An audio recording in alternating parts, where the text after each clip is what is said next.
Hello world, hello world. Welcome back to my channel. Call me Biz. Dubai is a parody of the 21st century. All right, this is a video by Adam something. Damn man, I want to visit Dubai. They make Dubai look like it's crazy, like a paradise, right? Two places I always wanted to go to. I always wanted to go to Aruba and Dubai. Also Africa. I want to go to Africa. Oh, and Jamaica. So a lot of places I want to go to. Anyways, look, if you enjoy this content, hit that subscribe button. Like the video if you like the video. Leave a comment. Let me know you are here. All right? No more ghost watching. All right, look, if you ain't got nothing to say, just be like, I was here. That's love. Let's go ahead and watch, man. Like, they saying Dubai is a joke. When we hear the word Dubai, most of us picture towering skyscrapers, immense wealth, police with Lamborghinis, 7-star hotels with the absolute cream of society inside them. Also the Palm Islands, the World Islands, the Burj Khalifa, the Burj Al Arab, futuristic symbols of incredible wealth. And so in light of all that, I'm here to make the case that Dubai, the Emirates, and the Gulf countries in general are one of the worst places on the planet. Now this is a rather bold claim, I realize, but it's one that I can substantiate fully. So let's take a look at what's really behind the glitz and glamour, the true face of Dubai and the Gulf countries. To better understand what's going on in a place like Dubai, first let's talk about Romania. In the decades following World War II, Bucharest, the capital, came to face the same problem as many Eastern European capitals did at the time. As urbanization increased and huge residential areas were built out, the need arose for new, high-capacity public transportation. And so Nicolae Ceausescu, the dictator of Romania back in the day, gave out the order to construct a metro line. And so the engineers created a line proposal and presented it to him. And then Ceausescu was like, "No, I will design the route personally." And so the former shoemaker assistant, who also called himself the genius of the Carpathians, I am not making this up, sat down and redesigned the entire metro line to have it run along the river underneath. Yes, along. But Nicolae Ceausescu's wife, Elena Ceausescu, a former textile factory worker, also got her fair share of planning.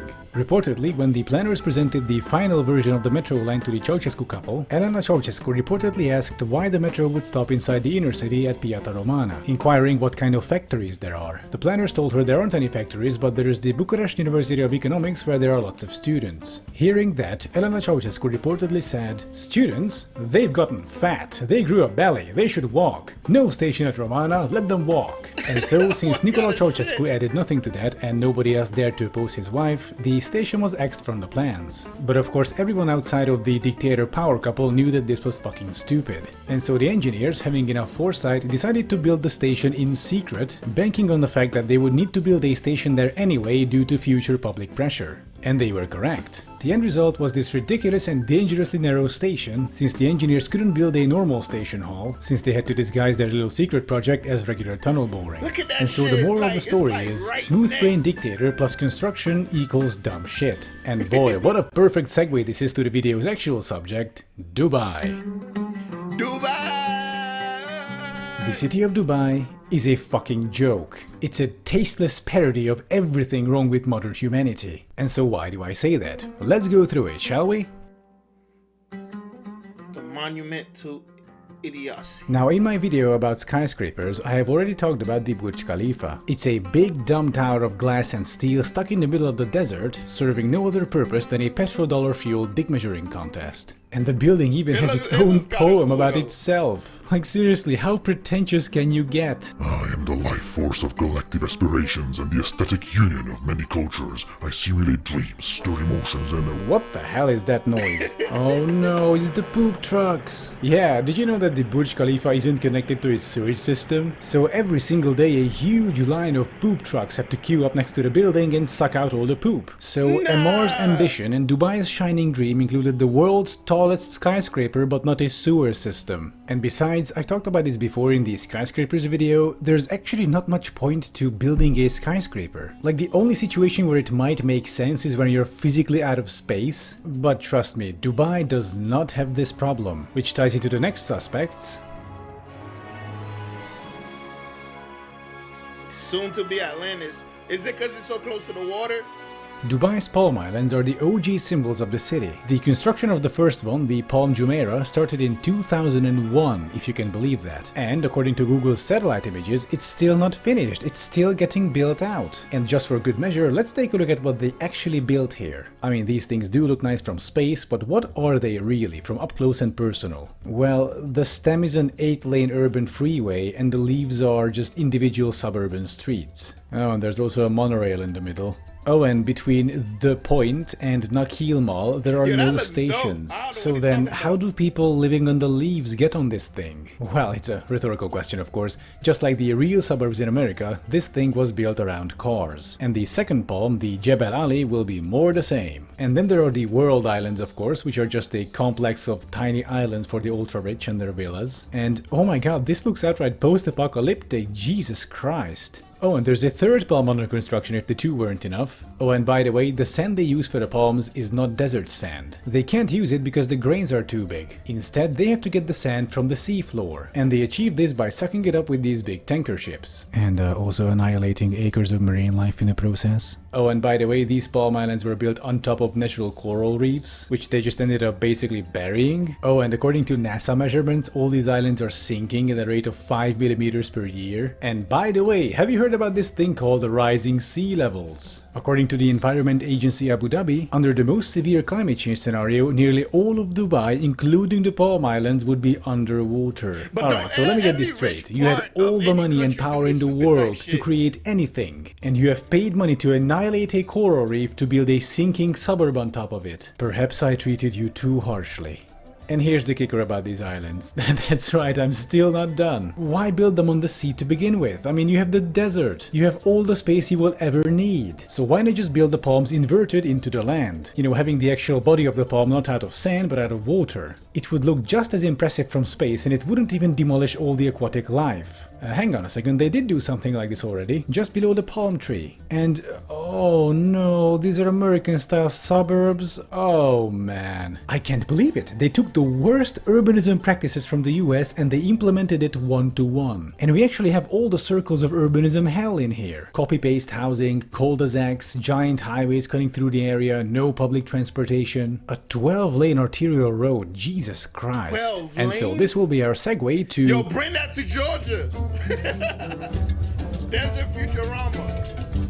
Dubai's urbanism in general is just complete bonkers. It's kind of its own little bubble, really. A strange little rich people's dystopia in the desert. Take a look at this arrangement. Two sections of skyscrapers separated by a 20-something lane freeway, and behind it a bunch of cul-de-sac suburbs and golf courses. It's this strange mixture between Futurama and evil Los Angeles. And this just makes me feel so frustrated because all that money and all that power, they could have done so much more and so much better than this. The way I understand it, the main motive behind building all this flashy stuff was to try and increase tourism, to help the Emirates economy transition away from oil revenues, which is, you know, fair enough. But then why not build something truly unique? Something that isn't just a big dumb tower of glass and steel, or a couple dozen suburban streets on sinking sandbanks, or gigantic malls or golf courses. Imagine a city with full-on historic Arabic Golden Age architecture with modern elements. Okay, this is concept art from Diablo 3, but you get the idea. I have seen skyscrapers, malls, suburbs,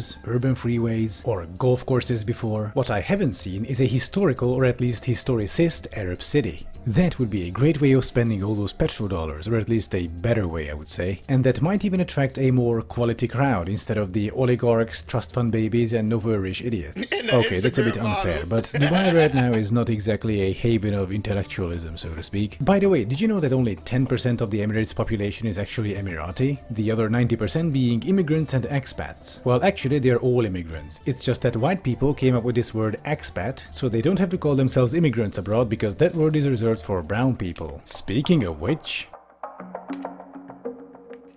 Slave state. And this right here is my biggest problem with Dubai, the Emirates, and the Gulf states in general. All that luxury, wealth, and opulence you see all around you in Dubai rests on a mountain of human tragedies. Poor people from third world countries such as India, Pakistan, and Bangladesh are lured in by work agencies promising high wages and stable employment. People take loans from friends and family so they can cover the costs of their travel and work visa, usually more than $2,000, despite Emirati law requiring the companies to pay for those. Upon arrival, workers' passports are often confiscated, essentially trapping them inside the country. Workers are forced to work up to 12-hour shifts up to 7 days a week for $175 per month on average.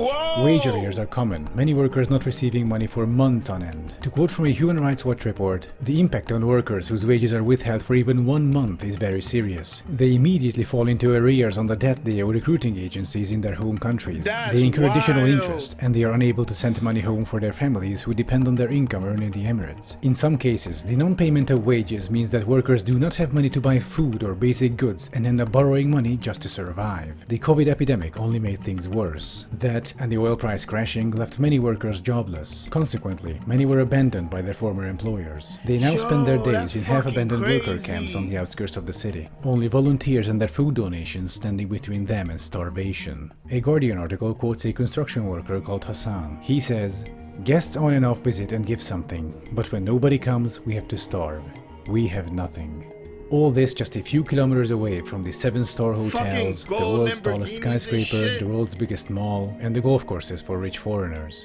According to the estimates of the Commonwealth Human Rights Initiative, between 2012 and mid-2018, more than 10 Indian workers died in Gulf countries every single day. And these are just the Indians. In addition to that, a Jezebel article goes on to say that at least 2 Indians commit suicide every single week in the Emirates. A number, they say, that is simultaneously both shocking yet unsurprising. They show photos of the accommodation the workers have to endure, unfit even for animals. A harsh contrast to Instagram's parallel universe. They call this system modern slavery, and I'm afraid they are correct. This and the previously mentioned issues, but especially this, is why I hate the Emirates and especially fucking hate Dubai. The city of Dubai is a fucking joke, one that's unusually cruel. It's a twisted parody of everything wrong with modern humanity. I never knew. I'll leave you with a poem from Bertolt Brecht, written in 1935, crazy. titled Questions from a Worker, who reads, "Who built Thebes of the 7 gates? In the books you will read the names of kings.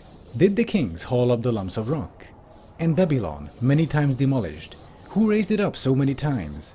In what houses of gold glittering Lima did its builders live? Where, the evening that the Great Wall of China was finished, did the masons go? Great Rome is full of triumphal arches. Who erected them? Over whom did the Caesars triumph? Had Byzantium, much praised in song, only palaces for its inhabitants? Even in fabled Atlantis, the night that the ocean engulfed it, the drowning still cried out for their slaves. The young Alexander conquered India. Was he alone? Caesar defeated the Gauls. Did he not even have a cook with him? Philip of Spain wept when his armada went down. Was he the only one to weep? Frederick II won the 7 Years' War. Who else won it? Every page a victory. Who cooked the feast for the victors? Every 10 years a great man. Who paid the bill? So many reports, so many questions. Wow. Thank you for watching. I'm sorry the video took such a dark turn in the end, but as I was looking up stuff for Dubai for the video, I kept encountering more and more just alarmingly fucked up information. Like, Yeah, Jesus it did Christ. get dark. Anyway, thank you for watching once again, and please like and subscribe if you haven't already, and do check out my Patreon tiers, link in the description. And I'll see you next time. Look, damn, man. I did a reaction to, like, I think the dark side of Dubai, you know, about these models getting pooped on by these ultra billionaires. But that is something to think about. Wherever you see great wealth or great things happening, a lot of the times the people that's getting credit for it, they basically just like slave owners, really. They're not the legs, you know. They literally they're not even the body or the head. They the person riding that motherfucker. You feel me? So it's crazy. Like, every time you think of these great civilizations and you know, we praise the kings, just like that poem was saying, we praise the kings, we praise these conquerors, but we don't really think too much about, like, who is actually doing the real work. that's crazy that those people are getting treated like that. I would think a country of great wealth, like they say, you know, I was thinking in my head, like, yo, workers are getting paid ridiculously good and probably more than America. I didn't know they was using migrants and freaking not paying them and they committing suicide and shit. That's some wild shit, bro. That's wild. You know, the things you don't know these things, man. A lot of these places are like that. When you go to places like Brazil, they only show you the good shit on the television, and then like on the other side is the fucked up side where they keep all the you know, all the black ass niggas and the motherfuckers who's doing the real work. They're not even allowed to live in the real cities like that. I seen that shit in a documentary, and also the movie of City of Gods kind of like show you a little bit inside of that.